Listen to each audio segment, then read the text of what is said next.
लेकर हाजिर हूं मैं राजीव। दोस्तों, बिहार में वोटर लिस्ट का मामला पूरी तरह से गर्मा गया है। चुनाव आयोग से अभी 2 दिन पहले ही इंडिया गठबंधन के 11 दलों के प्रतिनिधि मिलकर आए थे और इस मुलाकात में चुनाव आयोग का जो रवैया रहा उससे सारे नेता दुखी नजर आए। आइए जरा सुना देता हूं आपको अभिषेक मनु सिंघवी ने उस समय क्या कुछ कहा था। 2 दिन पहले चुनाव आयोग से मिलकर चुनाव आयोग पहुंचे और वहां चुनाव आयुक्तों से मिलकर जब निकले तमाम 11 दलों के नेता तो बड़े दुखी नजर आए थे। ये बात यहां दोबारा रिकॉल इसलिए करवा रहा हूं क्योंकि यहां से कहानी आगे बहुत बढ़ चुकी है। आइए जरा सुन लीजिए अभिषेक सिंघवी को। हमारा 11 पार्टी का डेलीगेशन विस्तृत रूप से लगभग 3 घंटे 5, सवा 5 के बाद से लेके अभी तक चुनाव आयोग के साथ मिल के आया है। लगभग 20 लोग साथ गए थे 11 पार्टियों से।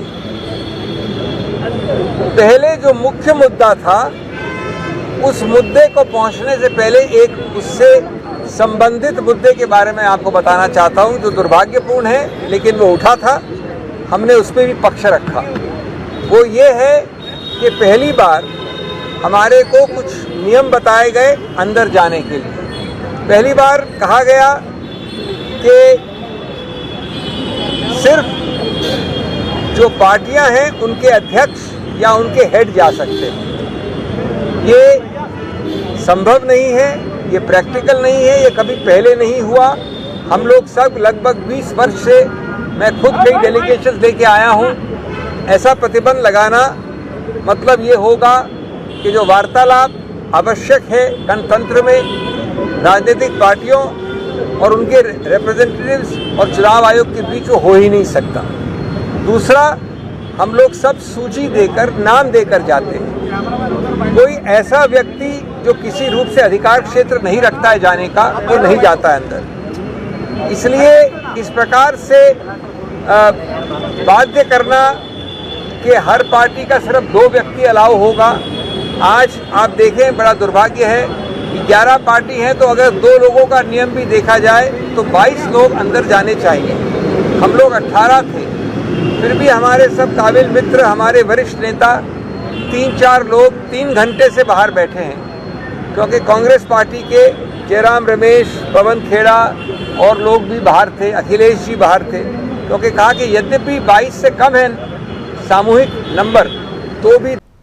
तो सुन लिया आपने, यहां साफ साफ चुनाव आयोग ने जिस ढंग का बर्ताव किया था इन प्रतिनिधिमंडल से, इन प्रतिनिधियों से, वह आपने सुन लिया। यहां अभिषेक सिंघवी कह रहे थे, बता रहे थे कि कैसे चुनाव आयोग ने साफ कह दिया कि किसी भी दल का जो अध्यक्ष होगा, जो प्रमुख होगा, उसी से हम मुलाकात करेंगे, उसके साथ एक मेंबर और हो, यानी कि हर दल से 2 मेंबर आएगा, एक अध्यक्ष और एक अध्यक्ष के साथ कोई भी आ सकता है। लेकिन यहां साफ साफ एक तुगलकी फरमान टाइप का मामला यह दिखाई दे रहा था। विपक्षी दलों के विरोध के बीच इधर चुनाव आयोग ने फिर साफ किया है कि 8 करोड़ मतदाताओं का सत्यापन तो बिहार में किया जाएगा और हम कर रहे हैं। चुनाव आयोग का यह भी कहना है कि जो अपनी पहचान देंगे उनका नाम हम सूची में जोड़ेंगे, नहीं देंगे नहीं जोड़ेंगे। यानी जो अपना जन्म प्रमाण पत्र नहीं दिखा पाएगा वो इस लिस्ट से बाहर हो जाएगा। अब जो खबरें आ रही हैं वो चौंकाने वाली हैं, क्योंकि अधिकतर लोगों के पास जन्म तिथि साबित करने का प्रमाण पत्र नहीं है। चुनाव आयोग आधार कार्ड, मनरेगा जॉब कार्ड या पेंशन कार्ड को प्रमाण के रूप में नहीं मान रहा है। इसलिए विपक्ष लगातार दबाव बनाने की कोशिश कर रहा है। आज तेजस्वी यादव इलेक्शन कमीशन पहुंचे पटना में और अपनी नाराजगी जताई। वहां से निकल के उन्होंने क्या कुछ कहा है वो भी आपको हम बताएंगे, लेकिन इससे पहले तेजस्वी यादव ने इंडियन एक्सप्रेस की एक खबर को टैग करते हुए आज ट्वीट किया सुबह सुबह। उस ट्वीट में तेजस्वी यादव लिख रहे हैं कि गांव-गांव में, ये खबर इसलिए और ये बात इनकी यहां पर इसलिए जरूरी है क्योंकि इस ट्वीट से आपको समझ में आ जाएगा दोस्तों कि आखिर बिहार में चल क्या रहा है। तेजस्वी यादव लिख रहे हैं कि गांव-गांव में एक ही गुहार, हमारे पास तो सिर्फ आधार। इंडियन एक्सप्रेस की यह खबर मोदी और शाह की चुनाव आयोग द्वारा कराई जा रही तानाशाही का जीता जागता नमूना है। खबर में जमीनी हकीकत बताते हुए लिखा गया है कि मुख्यमंत्री नीतीश कुमार के निजी इलाके नालंदा तक में सन्नाटा गहराता जा रहा है और चुनाव आयोग की वोटिंग शर्तों को लेकर आम लोगों में गहरा भ्रम फैला हुआ है। कल्याण बीघा ये एरिया एक गांव है नीतीश कुमार के एरिया का, विधानसभा का, और वहां पर कल्याण बीघा के अधिकतर लोगों के पास अपनी पहचान के लिए सिर्फ आधार कार्ड है। जिसे चुनाव आयोग प्रमाण के लिए मात्र रद्दी कागज मान रहा है। हजारों लोग अपने कागजात लेकर भटक रहे हैं। बीएलओ उनसे कह रहे हैं कि नया प्रमाण पत्र बनवाइए। इस अफरा तफरी में यह सरकार गरीबों के वोट के अधिकतर अधिकार को लूटने में लगी है। करोड़ों लोग रोजी रोटी के लिए बिहार से बाहर हैं, जबकि मात्र 20 दिन का समय कागजात बनवाने के लिए बचा है। ये बात यहां लिख रहे हैं। इससे साफ है कि मोदी नीतीश शाह ने अपनी कठपुतली चुनाव आयोग को गरीबों, दलितों, पिछड़ों को वोट देने के अधिकार से वंचित करने की जिम्मेदारी सौंप दी है। लेकिन याद रखिए कि बिहार की जनता लोकतंत्र को ध्वस्त करने के किसी षड्यंत्र का मुंहतोड़ जवाब देना जानती है। इधर पूर्णिया से सांसद, ये अभी आप ट्वीट देख रहे थे माफी चाहूंगा तेजस्वी यादव का, लेकिन पूर्णिया से सांसद पप्पू यादव ने 9 जुलाई को बिहार बंद का आह्वान किया है। उन्होंने आज कहा है कि 9 जुलाई को चुनाव आयोग के कार्यालय का हम घेराव करेंगे।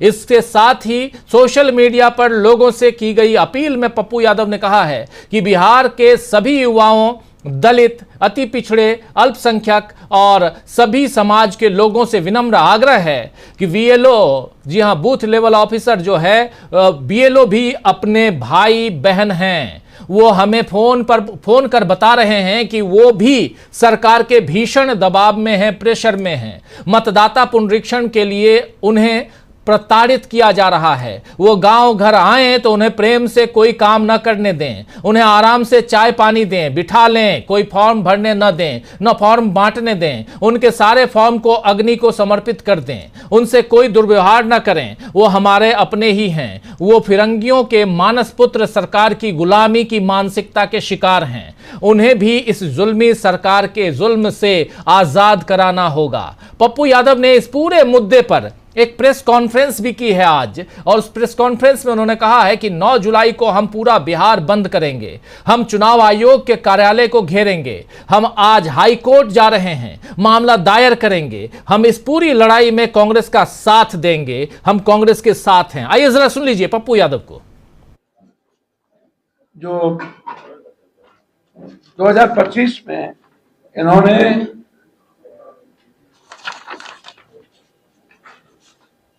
जो हमारा लॉ कहता है, संविधान के अनुच्छेद 326, ये क्या कहता है? वोट देना भारत के हर नागरिक का मौलिक अधिकार है। और ये आम बिहारी से कह रहे हैं, पहले तुम साबित करो बिहारी तुम नेपाल के हो कि बांग्लादेश के, श्रीलंका के हो कि पाकिस्तान के, फिर वोट देना। मतलब पूरे बिहारी, पूरे गरीब, पूरे पलायन किए हुए मजदूर, फिर पूरे युवा, सबको ये कह रहा है कि तुम बिहारी नहीं हो, तुम भारतीय नहीं हो, तुम्हारा कोई मौलिक अधिकार नहीं, तुमको वोट देने का अधिकार नहीं। क्यों नहीं है वोट देने का अधिकार? ये आधार कार्ड को नहीं मानते, ये राशन कार्ड को नहीं मानते, आइडेंटिटी कार्ड को नहीं मानते। क्या कहते हैं ये?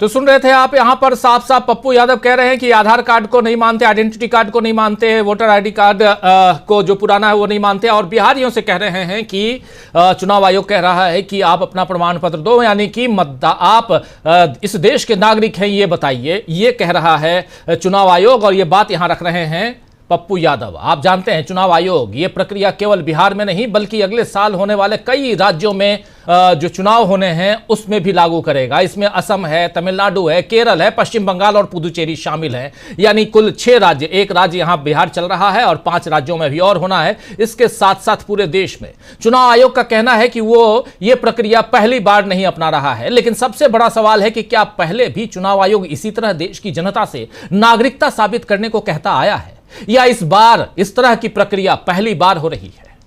इस बीच AIMIM ने महागठबंधन में शामिल होने की इच्छा जताई है। बिहार AIMIM के चीफ ने चिट्ठी लिखी है RJD चीफ को, यानी राष्ट्रीय जनता दल के चीफ को, लालू प्रसाद यादव को चिट्ठी लिखकर अपनी इच्छा जताई है कि हम महागठबंधन में शामिल होना चाहते हैं और इसके जरिए हम चाहते हैं कि एनडीए की सरकार को यहां से उखाड़ फेंका जाए। जिस पर कांग्रेस सांसद तारिक अनवर ने क्या कुछ कहा है, आइए जरा सुन लीजिए। पत्र लिखा जहाँ पे महागठबंधन का पार्ट होने की उन्होंने अपनी मंशा बताई और ये भी कहा कि महागठबंधन अगर इंक्लूड होती है ये पार्टी तो वो जो सेक्युलर वोट्स है उसके डिवीजन को रोक सकते हैं। आप कैसे आंकते हो और आपका क्या अगर सजेशन है?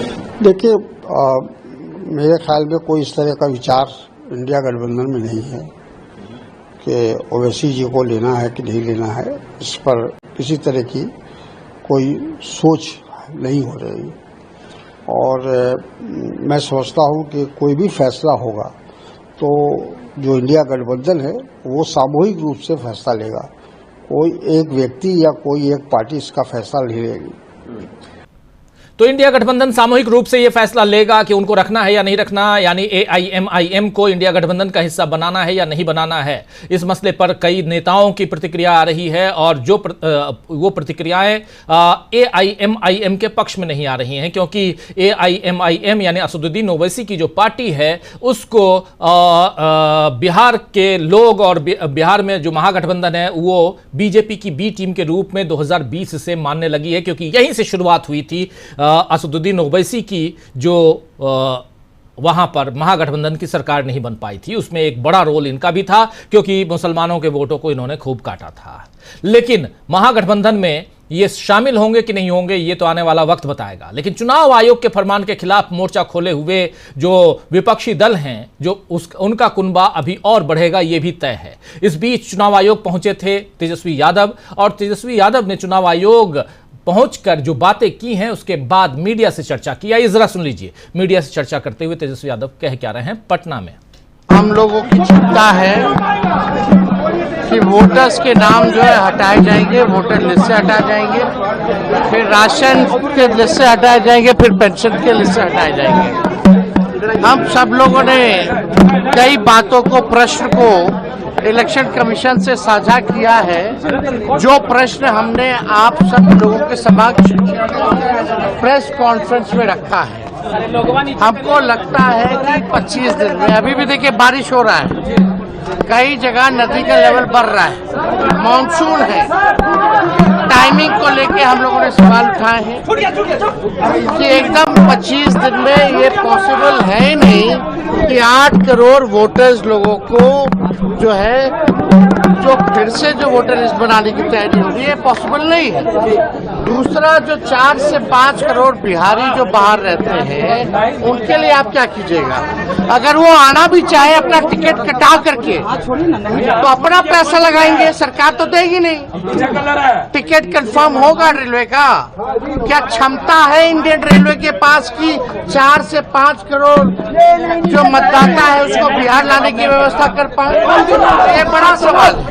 हमने इलेक्शन कमीशन से साफ मांग की गई है जो डॉक्यूमेंट्स हैं उसको और सरल बनाया जाए। जैसे आप आधार कार्ड इंक्लूड कीजिए, आप जॉब कार्ड इंक्लूड कीजिए, आप MNREGA card, ration card include कीजिए। आम जनों के पास यही सारी चीजें होती हैं जो डॉक्यूमेंट होता है। जो 11 डॉक्यूमेंट मांगे गए हैं वो बिहार और बिहारियों के पास नहीं है। तो हमको लगता है कि 70 से 80% तो प्रॉब्लम सॉल्व तब हो जाएगा जब Aadhaar card, ration card, MNREGA card, job card को ये इंक्लूड करे। आखिर इंक्लूड क्यों नहीं कर रहे? हमने एक उदाहरण दिया उनको। मेरी पत्नी जो है वो दिल्ली की रहने वाली है। पिछली बारी 3 महीना पहले ही हमने उनका वोटर आईडी बनवाया और वोटर आईडी के लिए देने के लिए हमने जो है आधार कार्ड दिया। उस आधार कार्ड पे उनका वोटर लिस्ट बना। तो क्या आधार कार्ड जो सरकार का ही दिया हुआ डॉक्यूमेंट है, जिसमें आंख का भी है, फिंगरप्रिंट भी है, और कुछ दिन पहले ही इलेक्शन कमीशन ने डुप्लीकेसी को लेके लिंक करने का काम किया। तो इस बार आधार कार्ड को आपने क्यों एक्सक्लूड कर दिया डॉक्यूमेंट्स में से? तो इसको इंक्लूड कीजिए। और बाकी तो जितने सवाल हम लोगों ने उठाए हैं वो आप सब लोगों के समक्ष है ही। देखिए, सबसे पहले बात, बिहार राज्य के चुनाव आयोग को कोई निर्णय लेने का अधिकार नहीं है, केवल सुनने का अधिकार है और फॉरवर्ड करने का अधिकार है। निर्णय लेने का अधिकार दिल्ली वालों को है, और उनका कौन निर्णय ले रहे हैं ये हम सब जानते हैं।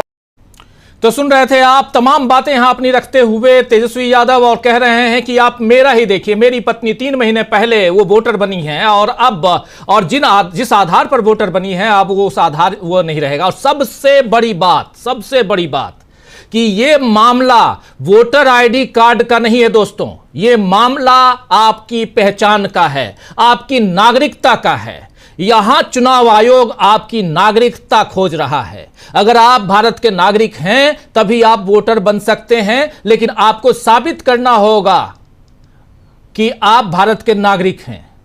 लेकिन उसके लिए भी शर्तें हैं। इससे पहले आपके पास जितने डॉक्यूमेंट, बहुत सारे डॉक्यूमेंट्स हैं, लेकिन उसमें से भी 3 प्रमुख डॉक्यूमेंट, एक आधार कार्ड जिसके इर्द गिर्द पूरी सरकार नचाती रही देश की जनता को, उस आधार कार्ड को कचरे के डब्बे में डलवा दिया। उसके बाद पेंशन कार्ड, अगर जो आप पेंशन ले रहे हैं उसको भी नहीं। अगर आप गरीब हैं और आप मनरेगा जॉब कार्ड यानी मनरेगा के तहत आपको नौकरी मिली हुई है, कुछ काम करते हैं 180 दिन साल में, उसको भी नहीं मान रहे हैं, तो आप मानेंगे किसको? मैट्रिकुलेशन के सर्टिफिकेट को। मैट्रिकुलेशन का सर्टिफिकेट यानी 10वीं पास आप हैं कि नहीं हैं? बिहार में मात्र 15% लोग हैं जो मैट्रिक या मैट्रिक से ऊपर वाले हैं।